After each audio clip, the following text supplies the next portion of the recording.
High বন্ধুরা, একটা জিনিস লক্ষ্য করুন। কলকাতাতে এই যে গাছ রয়েছে, বাড়ির সামনে যে গাছ রয়েছে, এই যে যেমন একটা নিম গাছ, ছাদের উপরে শ্যাড রয়েছে, শ্যাডকে কেমনভাবে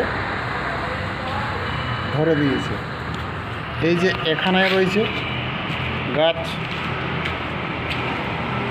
গাছ কাটা তো দূরের কথা, ডালগুলি কাটারও কোনো অনুমোদন নেই।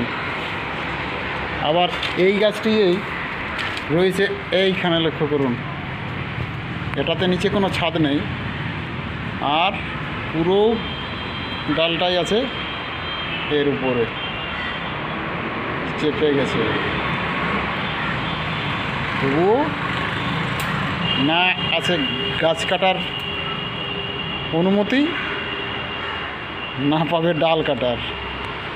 ভাই বন্ধুরা, এইখান পর্যন্তই।